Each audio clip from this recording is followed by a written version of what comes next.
अस्सलाम वालेकुम नाज़रीन, मैं हूं ज़मीर हैदर और आप देख रहे हैं प्रोग्राम क्रॉस टॉक। नाज़रीन, आज की बड़ी खबर, पेशावर हाई कोर्ट ने बल्ले का निशान बहाल करने का कह दिया इलेक्शन कमीशन ऑफ पाकिस्तान को, और जो 23 दिसंबर का उसका फैसला था उसको उन्होंने मुअत्तल कर दिया और दोबारा तारीख भी दे दी है और एक बेंच भी बैठेगा और उसके बाद फिर मज़ीद इस पर भी बात होगी। लेकिन PTI वाले समझ रहे हैं कि उनको बहुत बड़ा रिलीफ मिल गया है और ये मामला तो चल ही रहे हैं। दूसरी जानिब जो सियासी मंजरनामा है वो सबके सामने है।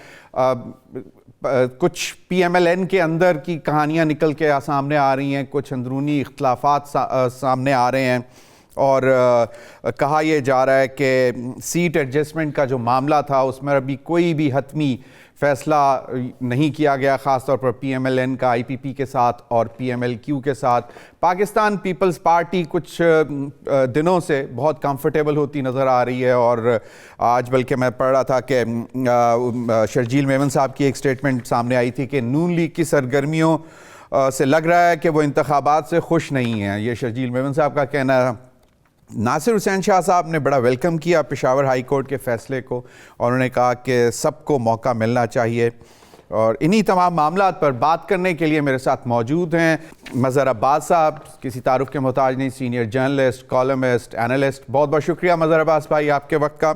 आमिर इलियास राना साहब, अगेन मारूफ सहाफ़ी, जर्नलिस्ट, एनालिस्ट, कॉलमिस्ट, बहुत बहुत शुक्रिया आमिर इलियास राना साहब आपके वक्त का भी। जुल्करनैन ताहिर साहब, senior journalist, special correspondent Dawn news, मेरे साथ मौजूद हैं। बहुत बहुत शुक्रिया जुल्करनैन आपके वक्त का भी। मैं मज़हर भाई आपसे शुरू करना चाहूँगा।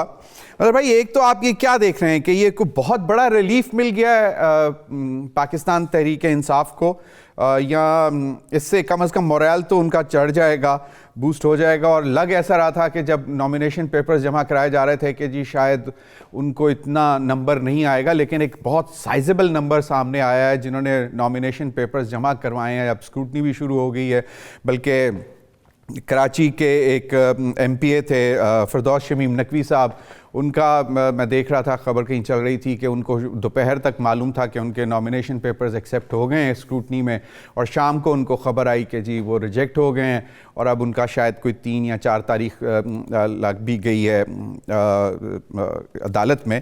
तो आपको क्या लग रहा है कि ये अब लेवल प्लेइंग फील्ड मिल गई सबको?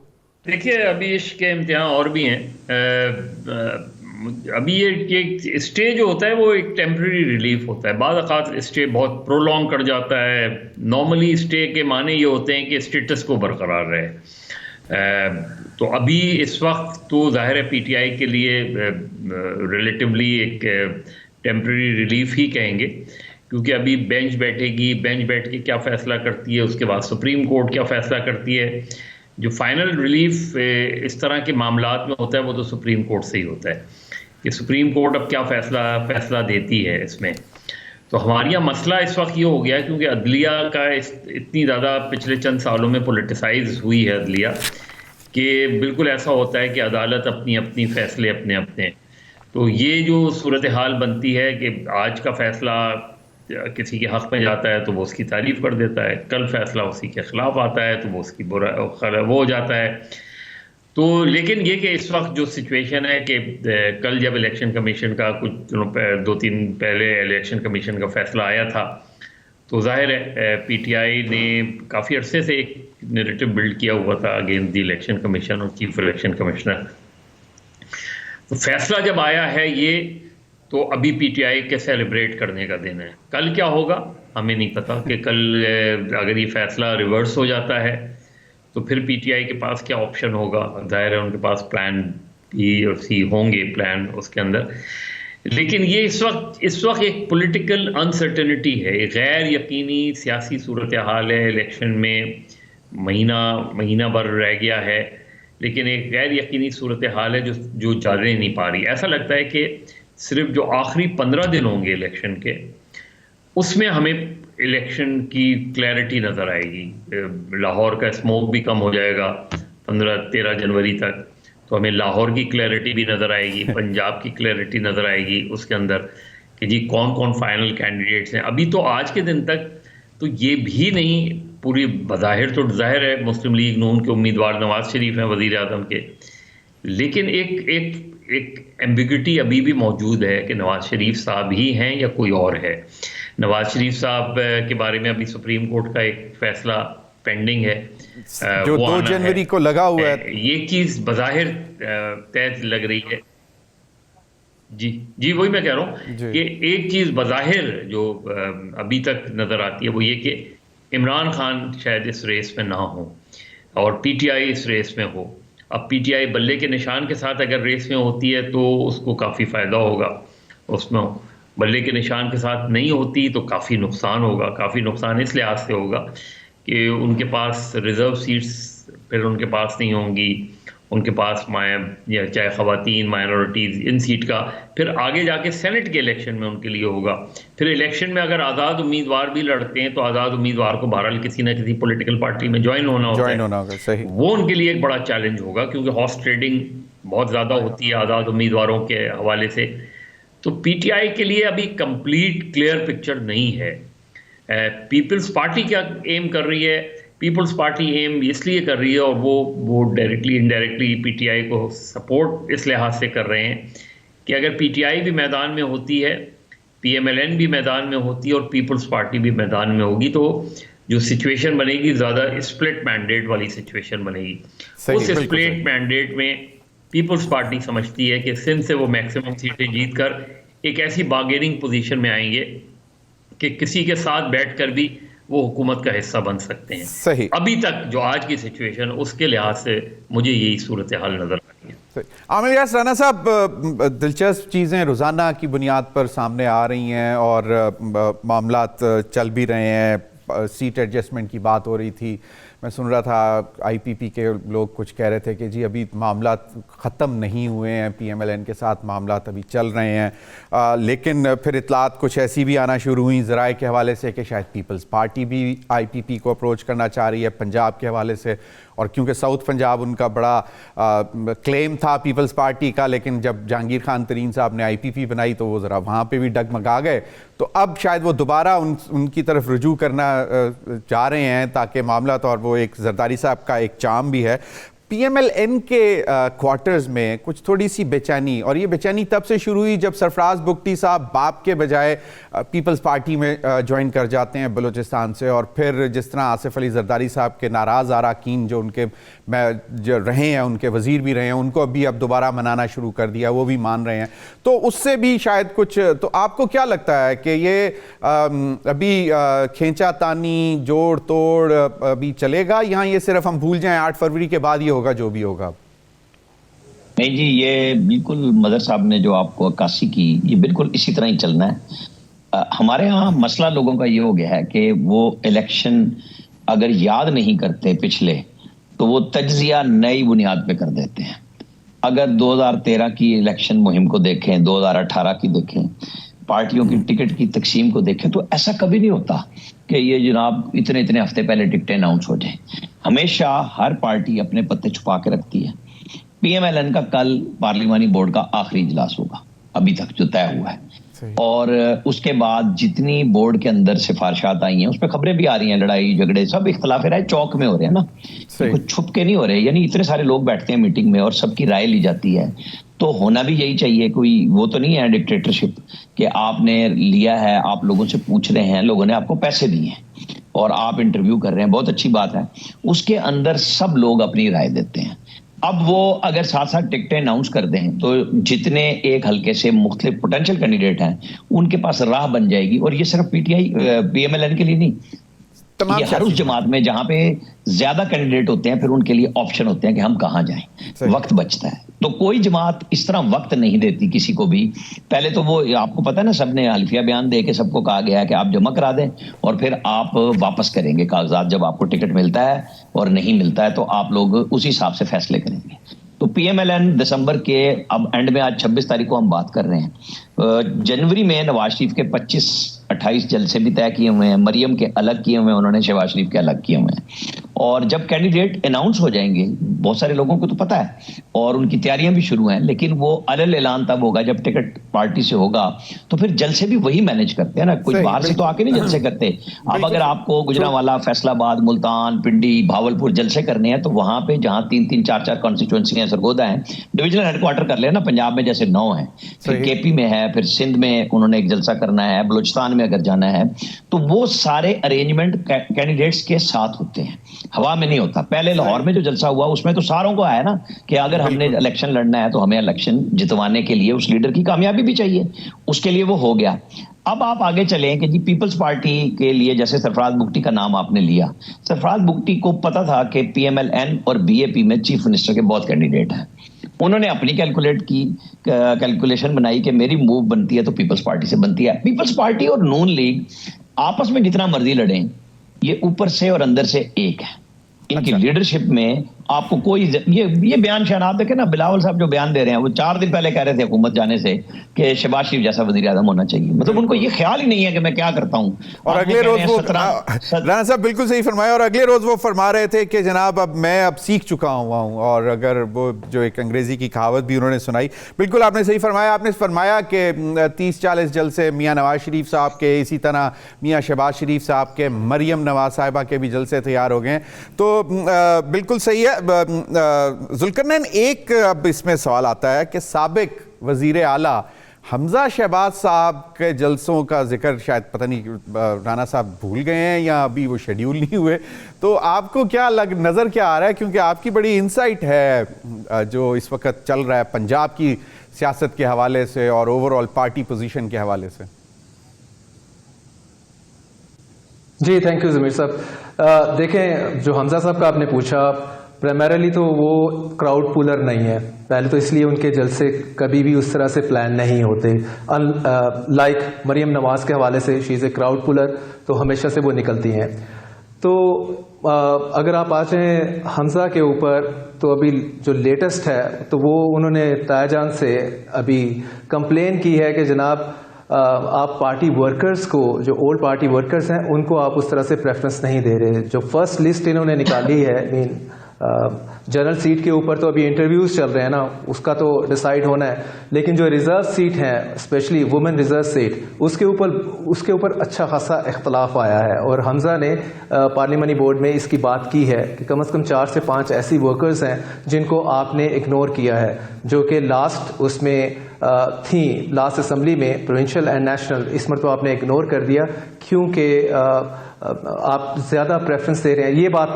ये जो आगे वाली बात कर रहा हूँ मैं, कि आप प्रेफरेंस जिनको दे रहे हैं, ये नहीं उन्होंने की। लेकिन जो उन्होंने लिस्ट इशू की है तो आपके सामने ही है प्रेफरेंस किसको दी है। लाइक अगर हम बात कर लें नेशनल असम्बली से, तो ख्वाजा आसफ की बेगम है, ख्वाजा आसफ की भांजी हैं, इसी तरह जो इनके फॉर्मर सेनेटर हैं चौधरी इकबाल, उनकी बेटी हैं, उनकी मिसेस हैं, and so on so fourth. इसके ऊपर अच्छी खासी बिकरिंग है पार्टी वुमेन विंग में। देखें 400+ वुमेन ने इंटरव्यूज दिए।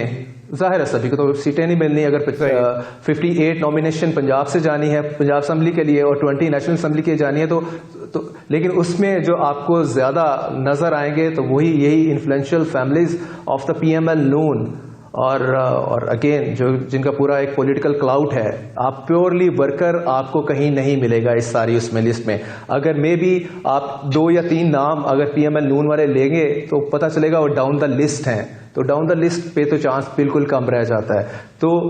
तो इस टाइम अगर आप देखें पीएमएल नून के लिए एज ए होल कलेक्टिवली सबसे बड़ा दर्द सर बना हुआ है अवार्ड ऑफ टिकट्स है। अभी इंटरव्यूज अगर जिस तरह राणा साहब बात कर रहे थे कि ये पार्लियामानी बोर्ड की मीटिंग्स कर रहे हैं, तो मैं थोड़ा सा इसमें ऐड करता चलूं कि अगर आप 28 पे आ जाएं, 2008 का, 2013 का या 2018 का इलेक्शन, उसमें पीएमएल नून के इतने मैराथन पार्लियामानी बोर्ड के सेशन नहीं होते थे। ये 16 और 17th मीटिंग थी जो आज हुई है, और अभी तक स्टिल टू गो। अभी लाहौर डिवीजन पूरा रहता है जिसपे इन्होंने मीटिंग करनी है। तो पॉइंट ये है कि ये इनसे फाइनल क्यों नहीं हो रहा। देखें इसके ये प्राइमरीली ठीक है इंटरव्यूज कर रहे हैं, वेल एक डेमोक्रेटिक वो सारा सिलसिला है, लेकिन इसके साथ ये भी है, ये थोड़ा सा ऑप्टिक्स वाला भी काम है, क्योंकि हर पार्लियामानी मीटिंग के दौरान आप देखें कि लाइव कट आता है जिसमें मियां साहब एड्रेस करते हैं, जी शहबाज साहब एड्रेस करते हैं, तो ये उस कंजम्पशन पे भी है। क्विकली एक चीज मुझे बता दें कि ये जो मतलब मुख्तलिफ पार्टीज के साथ कमिटमेंट की थी जब 22 जो 2009 अप्रैल 2022 और उससे पहले जो 3 vote of no confidence against the previous government, तो वो उसमें आईपीपी भी है, पीएमएलक्यू भी है, और आईपीपी खैर बाद में आई है, और लेकिन पीएमएलक्यू के साथ भी मामला, तो वो भी एक है, कुछ प्रेशर भी आ रहा है कि जी नहीं, you need to adjust these people, वो उसकी वजह से भी कुछ प्रॉब्लम्स हैं। जी ट्रू। देखें, उसका सबसे बड़ा प्रॉब्लम ये आ रहा है कि जो इनकी अपनी पार्टी पीएमएल नून में पुराने लोग वापस आ गए हैं, इनके उसके अलावा इलेक्टेबल्स को इन्होंने ऑन बोर्ड किया है, तो एक और जिसे कह लें कि टिकट देना ये अपने बंदों को चाह रहे हैं, लेकिन जो इस्तेकाम पाकिस्तान पार्टी है उसको भी ओब्लाइज करना है। जाहिर है एक प्रेशर है, आप ये कह लें कि ताकतवर हलकों की तरफ से कि इनको एडजस्ट करें क्योंकि इनकी कुर्बानी है, तो स्पेशली उनको टिकट देनी है जिन्होंने वोट दिया था इमरान खान को आउट करने के लिए, या पंजाब में अगेंस्ट द बुज़ार गवर्नमेंट के लिए। वो कहते हैं खैर हमने टिकटें 25 इनको दे तो दी थी बाय दैट टाइम, लेकिन ये इलेक्शन हार गए, तो अब हमारा वर्कर जो है, ये एक क्वाइट कॉम्प्लिकेटेड सिनेरियो है पीएमएल नून के लिए या शरीफ्स के लिए, कि अगर इनको स्टेट वे ओब्लाइज करते हैं तो फिर अपनी पार्टी के जो स्टालवार्ड्स हैं या अदर वे अराउंड जो इलेक्टेबल्स ने इनको ज्वाइन किया है, तो उनका वो क्या करेंगे। तो इस टाइम आप कह लें कि समहाउ डेडलॉक की सिचुएशन है, क्योंकि वो नंबर ऑफ सीट बहुत ज्यादा मांग रहे हैं इस्तेकाम पाकिस्तान पार्टी वाले। सही, वो बल्कि मैंने सुना भी था 100+ सीटें उन्होंने मांगी हुई हैं। बिल्कुल, तो बिल्कुल वो मामला है। मैं ब्रेक की तरफ जाऊंगा, ब्रेक के बाद इस पर मजीद भी बात करेंगे और आपको सुनवाएंगे कि ख्वाजा आसिफ साहब का ख्याल है कि जो हालात हैं मुल्क के, सबको मिलकर चलना चाहिए। अभी आमिर इलियास राना साहब ने भी कहा कि मतलब ओपनली तो ये जो भी बात करते हैं, लेकिन अंदर खाते ये मिले हुए हैं, they are very close, especially PPP, PMLN. और 8 फरवरी के बाद जो है ये जो आज का सिनारियो है, क्योंकि इलेक्शन से पहले ये सब कुछ बिकरिंग और ऑफ कोर्स एक दूसरे के लिए नेम कॉलिंग और सब कुछ चलता है, लेकिन 8 फरवरी के बाद सब इकट्ठे होंगे। इस पर मजीद बात करेंगे। नाज़रीन, वक्त एक ब्रेक का, हमारे साथ रहिए।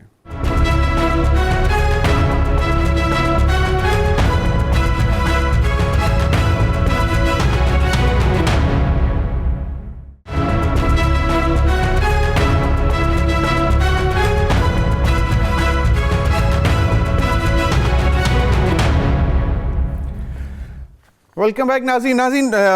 ख्वाजा आसिफ साहब का ख्याल है कि इलेक्शन से पहले एक दूसरे के खिलाफ बयानात भी दिए जाते हैं, लेकिन ये सब गुजर जाता है। लेकिन मुल्क के हालात इस वक्त ये डिज़र्व करते हैं कि सब मिलकर आगे चलें। जी मज़हर अब्बास भाई, क्या कहते हैं? वो तो कहते हैं कि ठीक है, पहले तो माहौल है, लेकिन बाद में जो है वो सबको मिलकर चलना है। और इस वक्त और वो ये भी क्लेम कर रहे हैं कि PMLN इज़ मतलब compare to other parties is more comfortable. वो बज़ाहिर खैर नज़र भी आ रहा है बहुत सारे लोगों को। जिस तरह जुल्करनैन ने भी बात की कि विद इन PMLN रिफ्ट है, फिर प्रेशर्स भी सबसे ज़्यादा इस वक्त PMLN के ऊपर हैं, तो और शायद इसी वजह से इतने बैक टू बैक जो है उनके पार्लिमानी बोर्ड के इजलास भी हो रहे हैं। क्या कहते हैं ख्वाजा आसिफ साहब की बात पे मज़हर भाई?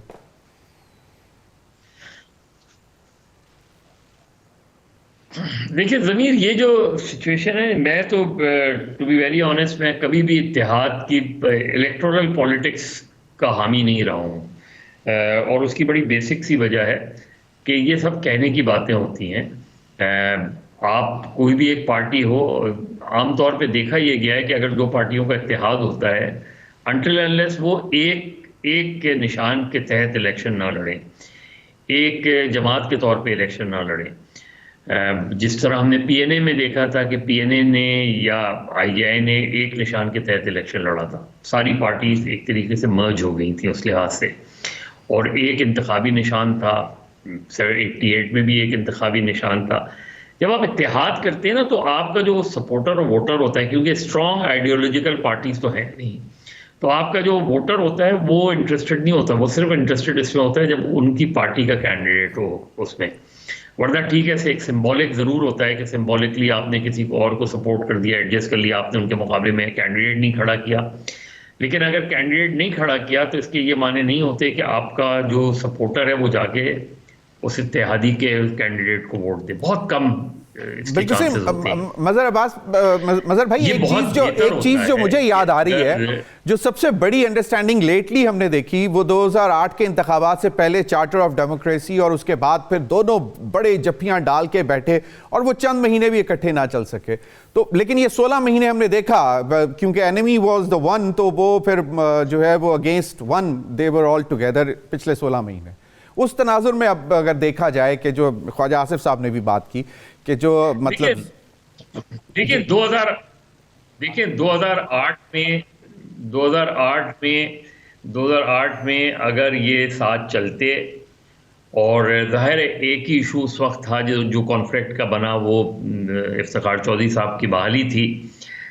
उसमें बूरबन मुआहदे को इम्प्लीमेंट करना चाहिए था, मेरे नुक्ता नज़र से इफ्तिखार चौधरी साहब को बहाल करना चाहिए था। और इस चीज़ का अंदाज़ा कर लेना चाहिए था कि जब यूसुफ रज़ा गिलानी ने असेंबली में खड़े होके जजेस की रिहाई और इस तलबा यूनियन की बहाली का ऐलान किया था, तो पूरी असेंबली तालियों से गूंज उठी थी। जो गैलरीज थी वो कंप्लीटली पैक थी। आपने ये रियलाइज ही नहीं किया उसी वक्त, अगर आप जजेस को बहाल कर देते तो मेरा ख्याल है PMLN और पीपल्स पार्टी की हुकूमत जो है ना लास्ट करती और वो आगे बढ़ता, और वो आगे बढ़ते तो फ़ायदा होता चार्टर ऑफ डेमोक्रेसी का। उसके बाद तो चार्टर जो है वो तकरीबन नापैदी हो गया उसमें, और उसका फ़ायदा किसे हुआ उस वक्त? ये जो डिवीज़न आई उसका फ़ायदा हुआ इमरान खान को, क्योंकि इमरान खान और काजी हुसैन अहमद उन्होंने हिस्सा नहीं लिया था इलेक्शन में।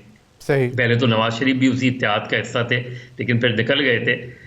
तो Imran Khan as a third option के तौर पे सामने आए, क्योंकि PMLN और पीपल्स पार्टी एक अंडरस्टैंडिंग के साथ चल रहे थे। और जो पीपल्स पार्टी को नुकसान हुआ उस इत्तेहाद से, वो ये हुआ कि पीपल्स पार्टी का जो वो सपोर्टर्स था वो तो जवान ही PMLN के मुखालफत में हुआ था। तो जब PMLN और पीपल्स पार्टी के दरमियान एक और जो कि अंडरस्टैंडिंग बुरी नहीं थी, ट्रू दैट, और वो पंजाब में सबसे बड़ा नुकसान उनको पंजाब में हुआ। हमारे यहाँ होता ही यही है कि जब इत्तेहाद करते हैं सबसे बड़ा नुकसान ये हुआ। तो ये जो सिचुएशन है, इस सिचुएशन में, आज की सिचुएशन में इंतखाबी इत्तेहाद बनता है, ज़्यादा इम्कान इसका है कि सीट एडजस्टमेंट्स होगी। सीट एडजस्टमेंट्स में आप एक अगर किसी के हक में सरेंडर करते हैं तो वो सारा फिर वो पार्टी लेके चलेगी। सही। तो इत्तेहाद में जो है वो इंतखाबी जो बात ख्वाजा आसिफ कर रहे हैं, सही, देखिए वो बिल्कुल आखिरी बात जो ख्वाजा आसिफ बात कह रहे हैं वो ऑप्टिक्स नजर नहीं आ रहे। बिल्कुल सही। ऑप्टिक्स तो यही नजर आ रहे हैं कि आप इमरान खान को टारगेट कर रहे हैं, इमरान खान की या PTI आपको टारगेट कर रही है, तो हमें वो ऑप्टिक्स नजर नहीं आ रहे कि सबको साथ लेके चलने वाली बातें। सही।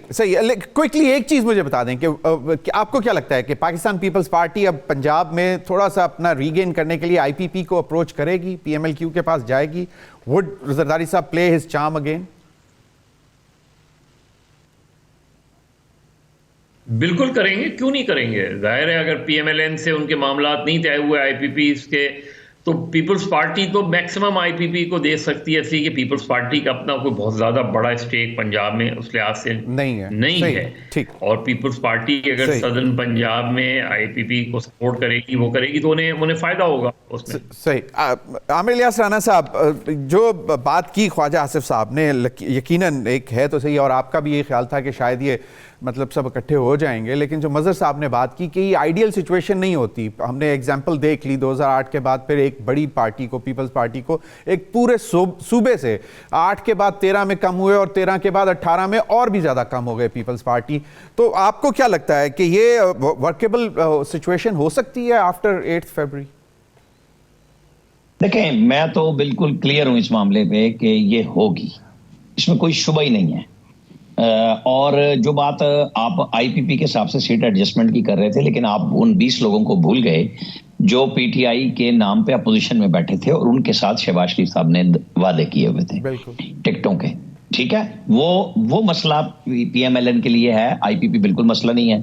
IPP की जो भी मीटिंग्स हुई, वहां आखिरी मीटिंग इनकी जो हुई अयाज सादिक के घर, जब इन्होंने कहा, अब उतने कैंडिडेट कौमी असेंबली में नहीं खड़े किए जितने इन्होंने सीटें मांग ली थी और सूबाई असेंबली की मांग ली, तो वहां मेजबान ने अयाज सादिक ने कहा, सानू दस दो असी किस सीट पे लड़ना है, तुसी इतनी सीटें मंगना आ गए हो। तो अब आप अंदाजा कर लें कि वो ना है, जैसे वहां पे लोधरा में है कांजू ग्रुप, शहीद कांजू ग्रुप बना हुआ है। उन्होंने कह दिया कि अगर आपने लोधरा में जहांगीर तरीन को किया तो हम सारे आजाद हो जाएंगे। सिद्दीक मतलब जो कांजू ग्रुप बना हुआ है, सिद्दीक बलोच है, वहां पे दूसरे लोग हैं, और फिर उनको मुल्तान में उन्होंने कागज जमा कराए हैं शहर में जहांगीर तरीन ने। तो ये दिलचस्प चीजें इनकी वहां पे आएंगी जहां पे इनके कहीं कमजोरी है, कहीं फालतू है। तलाल चौधरी वाली सीट है, नवाब शेर वसीर वहां पे आना चाह रहे हैं, राजा रियाज का है, ये इनके लिए थोड़ा सा मसला है, लेकिन इतना बड़ा नहीं है। आपको जो मरियम नवाज और हमजा वाला नजर आ रहा है, आप ध्यान में रख लें कि नवाज शरीफ ने ऑप्ट कर लिया है मरियम नवाज को। हमजा शहबाज वजीर आला जब बने वो उसके बाद गायब हो गए।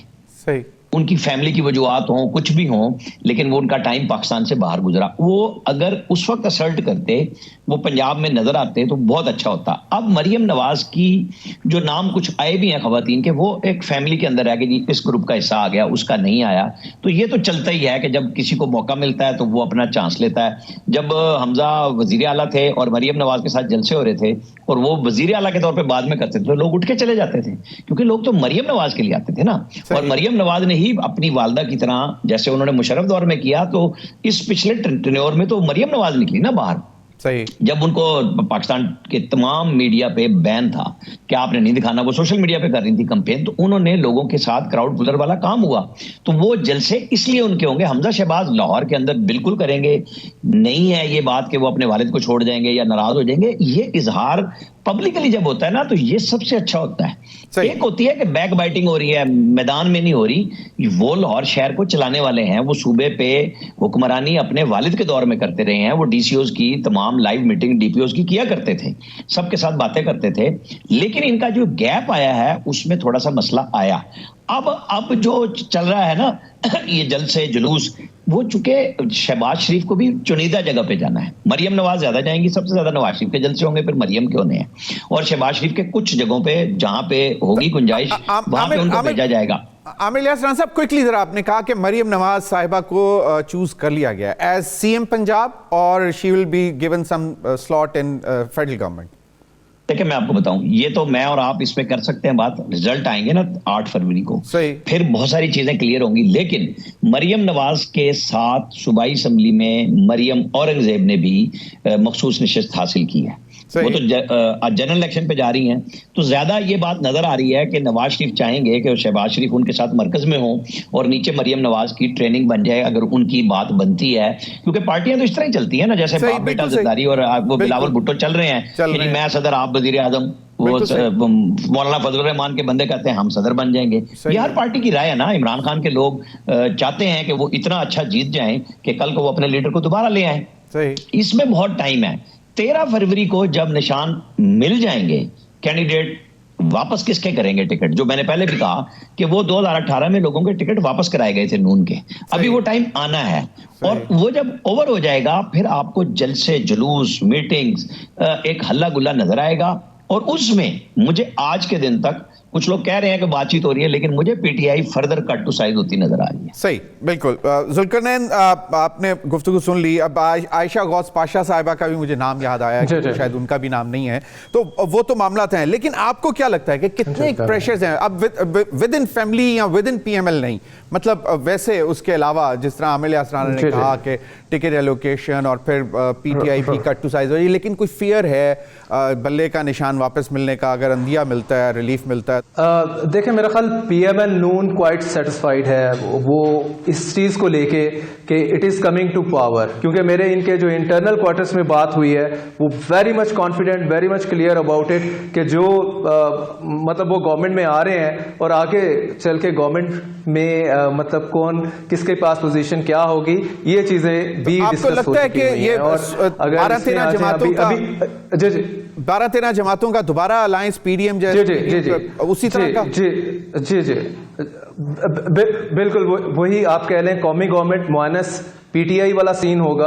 और मैं 2-3 चीज़ें क्विकली जो अभी सारी डिस्कशन का हिस्सा हैं उसमें बात करता चलूं कि पहले तो इसी में ही कर लूं कि मरियम नवाज साहबा को अगर हम बात करें तो बेसिकली उनकी 2 डिज़ायर हैं, 2 विशेज़ हैं। एक तो चीफ मिनिस्टर पंजाब को लेके पोस्ट को लेके she is very much interested. अगर बाय सम हाउ आगे स्कीम ऑफ थिंग्स ऐसी बनती हैं कि ये डिसाइड हो जाता है कि सेंटर में नून लीग होगी और पंजाब में नून के साथ आईपीपी, लेकिन चीफ मिनिस्टरशिप आईपीपी को जाए, तो मे बी तो इस दैट सिनेरियो में फिर आप मरियम बीबी को शायद सेंटर में देखें, और सेंटर में वो एक पोटेंशियल कैंडिडेट हो सकती हैं फॉरेन मिनिस्ट्री की, क्योंकि ये भी उनकी एक ख्वाहिश का हिस्सा है। तो अभी आज जो ख्वाजा साहब ने बात की, ख्वाजा आसिफ ने, ये करंट वो इसकी नहीं बात कर रहे रिकॉन्सिलिएशन की सब पार्टीज को लेके, वो जो पोलराइजेशन है इसको लेके everybody is mindful about it in the PML Noon और बाकी सब लोग, लेकिन ये कह रहे हैं पोस्ट इलेक्शन, जब इलेक्शन हो जाएगा तब इस पोलराइजेशन को ब्रिज अप करने के लिए शायद पीटीआई के लिए ये एक कोई बड़ा डिसीजन करें इस तरह का कि जो इनके लोग इस टाइम जेलों में हैं, बहुत सारे स्पेशली इनके कारकुन, पीटीआई वाले तो कहते हैं 10 से 13 हज़ार हैं। चले हम अगर इसी फिगर को मान लिया जाए तो हो सकता है कि इन सबको आम माफी पीएमएल नून लेड गवर्नमेंट दे दे, ये सारी जो पोलराइजेशन को ब्रिज अप करने के लिए और यह एक बहुत अच्छा गुडविल का जेस्चर देने के लिए, और इनफैक्ट यही इनके अंदर सोच है, but not before the polls, क्योंकि मेरी पीएमएल नून वालों से बात हुई है, वो इस हवाले से है कि हमने आगे चल के इस चीज को भी एड्रेस करना है। तो बिल्कुल सही, I understand this is a big और एक क्विकली मैं अगर कर सकूं, एक क्विकली आईपीपी के हवाले से कर सकूं। देखिए आईपीपी का जो तजर्बा रहा है, आई मीन ये जो आईपीपी है Istehkam Pakistan, that is a home of PTI deserters. तो 17 जुलाई 2022 को बड़ा बुरा तजर्बा रहा है पीएमएल नून के लिए। वो कहते हैं कि हमारे वर्कर्स ने इनकी ना कैंपेन की है और हमारा वोटर इनके लिए निकला नहीं है।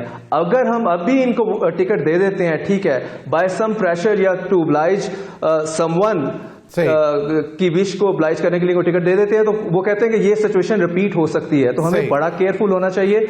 और इसमें मतलब उनकी तो विश लिस्ट बहुत लंबी है, तो मे बी 10-15 तो जिस तरह भी बताया पे आ जाए। राणा साहब आया कि यार सादिक साहब ने कहा कि फिर सानू दस दो कि ऐसी केड़ी सीट तो लड़ना है। आप तीनों हजरात का बहुत बहुत शुक्रिया। नाज़रीन, वक्त हुआ एक ब्रेक का, ब्रेक के बाद हाजिर होंगे तो हमारे साथ होंगे बैरिस्टर हाफिज एहसान अहमद साहब, और आज बल्ले के निशान के हवाले से जो पेशावर हाई कोर्ट का फैसला है उस पर बात करेंगे। Stay with us.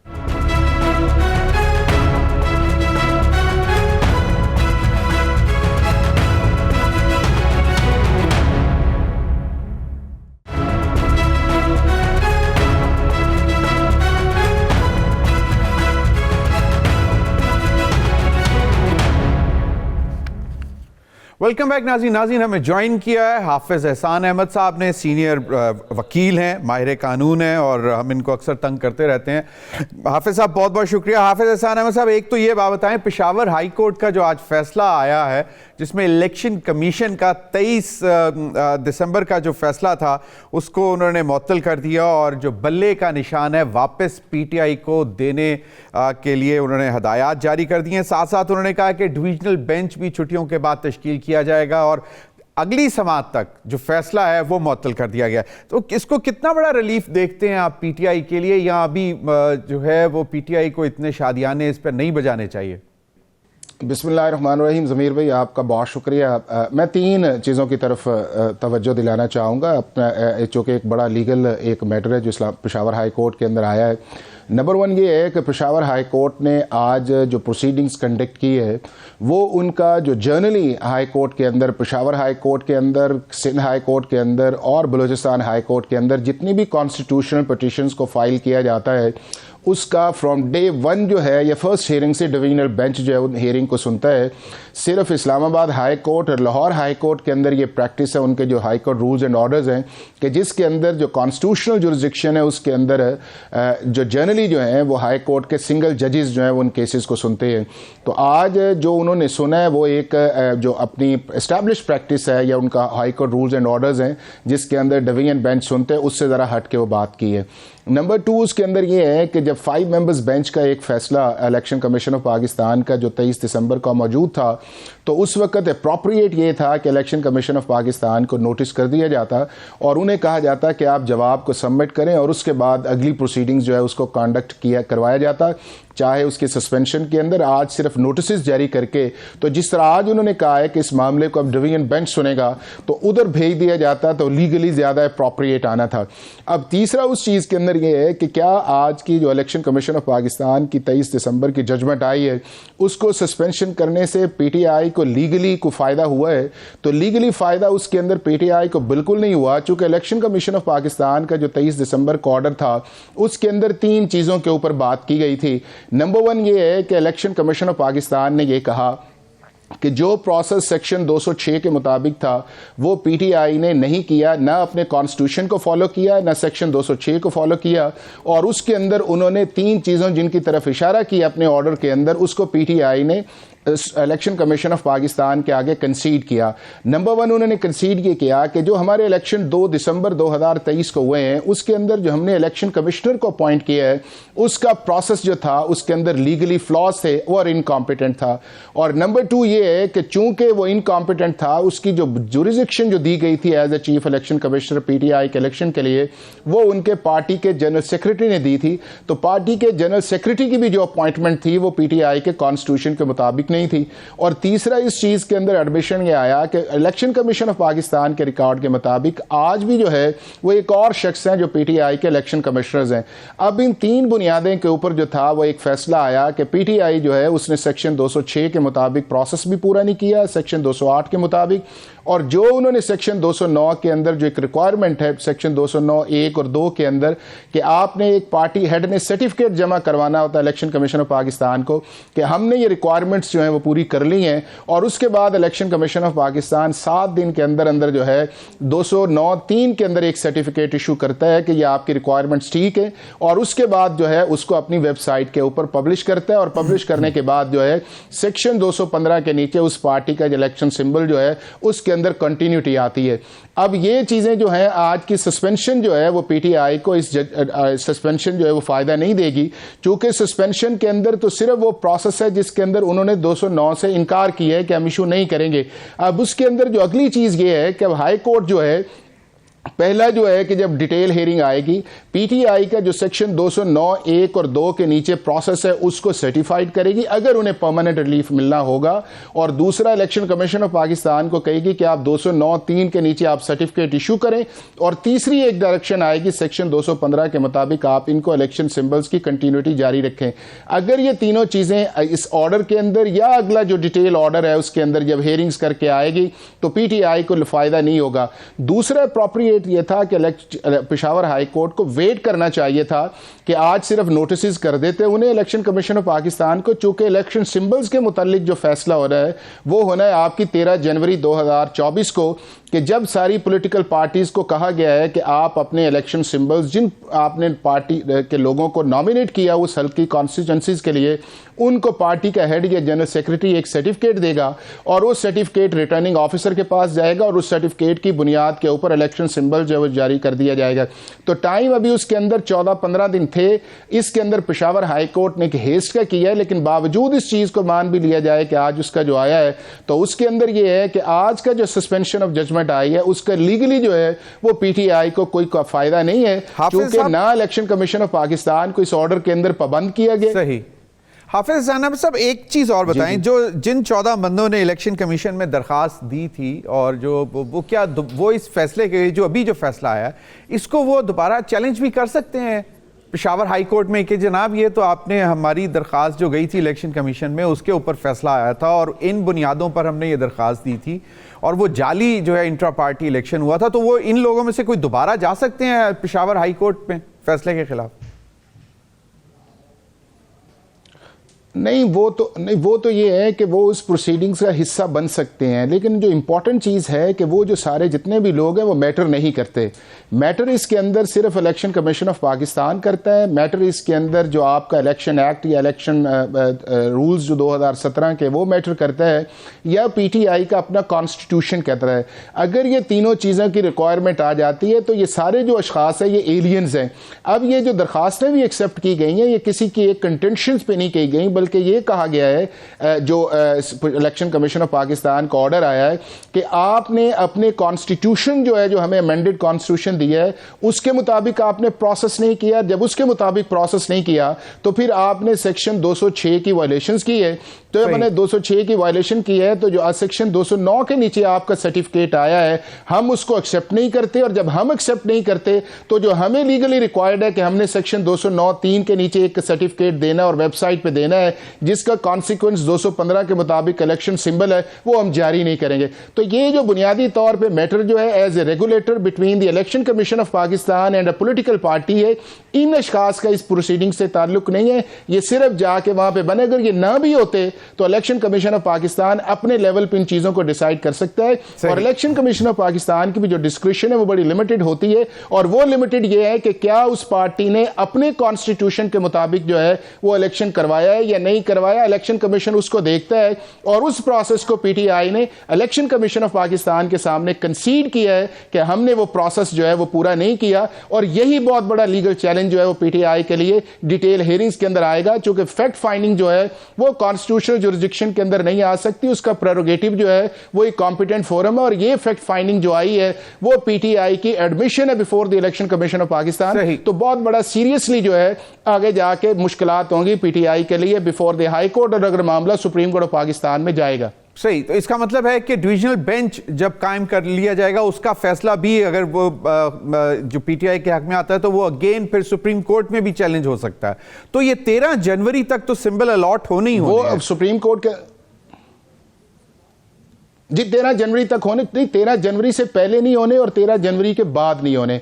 आपकी 11 जनवरी तक जो है इलेक्शन प्रोग्राम के मुताबिक आपकी कैंडिडेट्स की लिस्ट आएगी और उसके बाद जो कैंडिडेट्स की लिस्ट फाइनल होगी तो फिर पार्टीज जो हैं वो अपने इलेक्शन सिंबल्स के लिए रिक्वेस्ट करती हैं रिटर्निंग ऑफिसर्स को अपने लेटर हेड के ऊपर, और वो लेटर हेड की बुनियाद के ऊपर रिटर्निंग ऑफिसर जो है वो सिंबल्स देता है। और जब वो 13 को आ जाते हैं तो फिर आपका जो है वो छपना शुरू हो जाता है बैलेटिंग उस इलाके की कि कॉन्स्टिट्यूंसीज की कि कौन सा शख्स किसकी तरफ से खड़ा हुआ है। ये आपके अशखास ऐसे हैं जो पार्टीज की तरफ से खड़े हुए हैं और ये ऐसे हैं कि जो इंडिपेंडेंट है और उनको वो फिर पार्टी सिंबल्स के अलावा जो है वो इंडिपेंडेंट जो भी वो मांगे अगर वो उस पर कंटेस्टेड हो तो फिर रिटर्निंग ऑफिसर वो इलेक्शन सिंबल दे देता है। लेकिन बुनियादी तौर पर ये जो मामला है ये इलेक्शन सिंबल्स का जो है ये 13 जनवरी को आएगा और उससे पहले पहले जो है पीटीआई की मस्ट है कि उनका जो सर्टिफिकेट 209(1) के दिए इलेक्शन कमीशन को पाकिस्तान को दिया गया, इलेक्शन कमीशन ऑफ पाकिस्तान उसको हर सूरत में माने और उसके बाद 209(3) का सर्टिफिकेट इशू करे। जितनी देर तक 209(3) का सर्टिफिकेट इशू नहीं करेगा, ये स्पेसिफिक डायरेक्शन नहीं आएगी,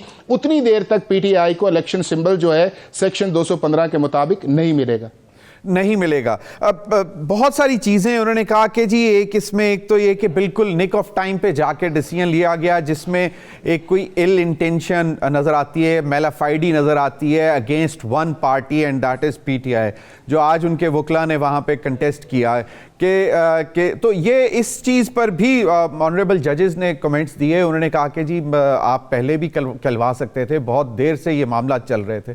तो उस पर भी अब क्या लगता है कि जिसमें वो उन्होंने ये भी कहा कि जनाब आर्टिकल प्रॉब्ली 17 ऑफ जो है ह्यूमन राइट्स वाला उसको भी उन्होंने इन्वोक किया कि जी बेसिक आपका ह्यूमन राइट जो है वो ऑफ द कॉन्स्टिट्यूशन जी।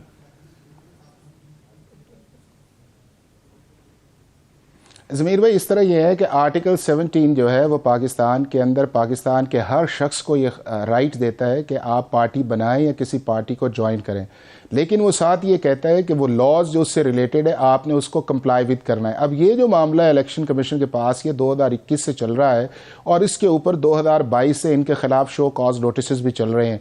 बुनियादी तौर पे बात ये थी कि जो आपका इंटरनल कॉन्स्टिट्यूशन आपने इलेक्शन कमीशन ऑफ पाकिस्तान को जमा करवाया उसके मुताबिक आप उस प्रोसेस को कर लेते।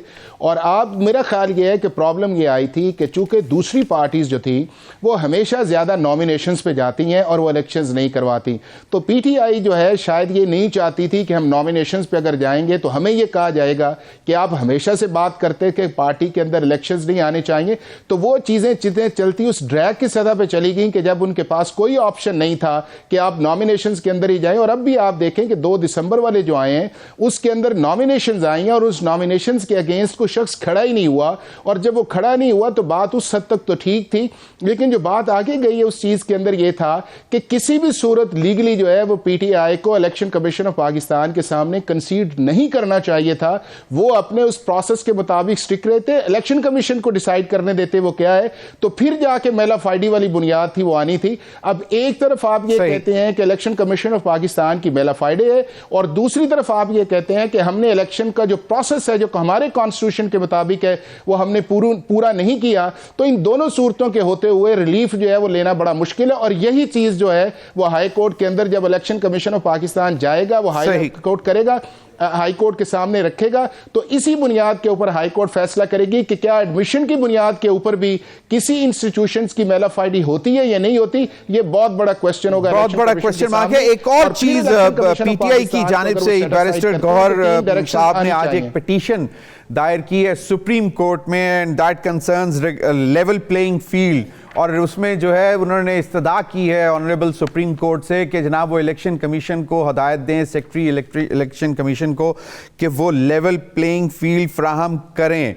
लेकिन अब समझ नहीं आ रही कि अब इसकी ज़रूरत क्यों पेश आई। अब कागजात नामजदगी जमा हो गए, स्क्रूटनी चल रही है, और 30 तारीख तक जो है वो भी क्लियर हो जाएगी। तो इसकी क्या वजह है? 11 को हतमी लिस्ट छप जाएगी।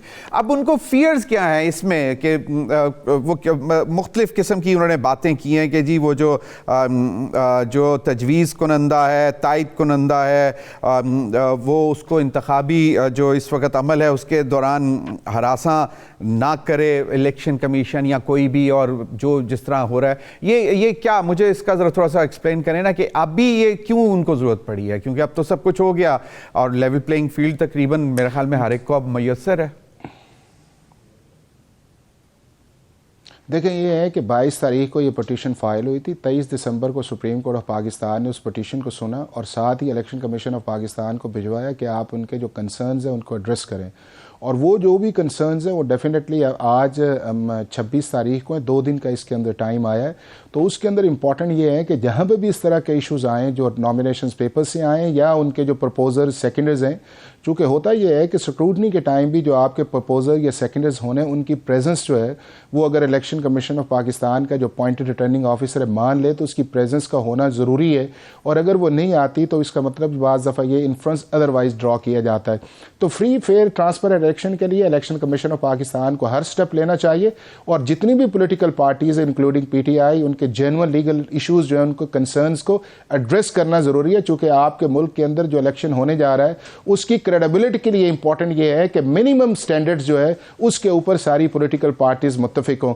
बट बदकिस्मती की बात यह है कि पाकिस्तान के अंदर जब भी जनरल इलेक्शंस आते हैं तो ये इशू उठता है, चाहे आपके 1988 के इलेक्शंस देख लें, चाहे 70 के इलेक्शंस देख लें, चाहे 77 के देख लें, चाहे 90, 93, 97, 2002, 2008, 2013 और 2018 का देख लें। हमारी पॉलिटिकल पार्टीज जो हैं कभी भी पाकिस्तान के इलेक्टोरल प्रोसेस के अंदर जो है उन्होंने ना अपने सेटिस्फेक्शन शो की है और ना इसको कभी स्ट्रीम और ट्रांसपेरेंट तौर पे माना है। ये इश्यूज चलते हैं, जो जीतता है बात के अंदर वो कहता है बहुत अच्छा है, जो हार जाता है वो तो कहता है कि हम तो पहले ही कह रहे थे कि हमारे साथ ये ज्यादती जो है वो हुई है और हम इसी वजह से हारे हैं। नहीं तो इसमें मैक्सिमम रिलीफ क्या मिल सकता है पाकिस्तान तरीके से? सुप्रीम कोर्ट कह देगी कि हमने पहले भी कहा था 22 दिसंबर के ऑर्डर में कि तमाम सियासी जमातों को लेवल प्लेइंग फील्ड मिले, तो अभी दोबारा क्या स्पेसिफिक पार्टी स्पेसिफिक डायरेक्शंस दे सकती है सुप्रीम कोर्ट इलेक्शन कमीशन को? देखे दो चीज़ें हो सकती हैं, एक तो ये है कि इन्होंने कुछ 24 के करीब अपनी जो पॉइंट्स हैं वो इलेक्शन कमीशन ऑफ पाकिस्तान को रखे हैं, कुछ लॉन्ग टर्म है, कुछ इमीडिएट है, कुछ इंस्टेंट है। दूसरा इसके अंदर ये इंपॉर्टेंट ये है कि अगर किसी भी इलाके के अंदर किसी कॉन्स्टिट्यूंसी से ये अब जाता है इस चीज़ के अंदर कि उसके प्रपोजल या सेकेंडर्स के अंदर कुछ चीज़ आती है तो उसको इलेक्शन कमीशन ऑफ पाकिस्तान को इंडिविजुअली एड्रेस करना चाहिए। और आपने देखा कि पंजाब के इस वक्त पूरे मुल्क के अंदर 26,000 से ज़्यादा नॉमिनेशन पेपर जो जमा हुए हैं, और जो इंसिडेंट आए उससे डेफिनेटली जो है जो कैंडिडेट्स के मुतल्लिक आया उसके इलेक्शन कमीशन ऑफ पाकिस्तान की जो परफॉर्मेंस है उसके ऊपर एक क्वेश्चन मार्क आया है। है, लेकिन उसको इलेक्शन कमीशन ऑफ पाकिस्तान के जो लाहौर के हैं इनके इंचार्ज हैं, उन्होंने आईजी से भी टेकअप किया और इलेक्शन कमीशन ऑफ पाकिस्तान ने उसको इंटरवीन भी किया है। तो उसके अंदर इलेक्शन कमीशन ऑफ पाकिस्तान को प्रॉम्प्ट एक्शन लेना चाहिए। जहां से भी अब इंडिविजुअल कंप्लेंट्स आए इस तरह की, उनको फौरी तौर के ऊपर जो है जो उनके कंसर्न प्रोविंशियल इलेक्शन कमिश्नर्स हैं उनको चाहिए कि आप हमारे पास आएं और उनको एड्रेस करें, ताकि जो इलेक्शन की क्रेडिबिलिटी जो है उसकी कंटिन्यूटी के अंदर उस पर कोई क्वेश्चन ना कर सके। और एक प्रोसेस तो शुरू कर दिया, जिस तरह पंजाब के प्रोविंशियल जो इलेक्शन कमिश्नर थे उन्होंने खत भी लिख दिया चीफ सेक्रेटरी को और आईजी को, और फिर उन्होंने कहा कि जो कंसर्न्स हैं जो सामने आ रहे हैं, यकीनन प्राइमरी रिस्पॉन्सिबिलिटी तो इलेक्शन कमीशन ऑफ पाकिस्तान की ही है, और अगर सुप्रीम कोर्ट के सामने कोई ऐसी चीज़ें आती हैं तो उनको भी चाहिए कि इलेक्शन कमीशन को मजीद डायरेक्शंस भी दे। बहुत बहुत शुक्रिया हाफिज हसन अहमद साहब आपके वक्त का। नाज़रीन अब तक के लिए इतना ही, इजाज़त दीजिए, अल्लाह हाफिज़।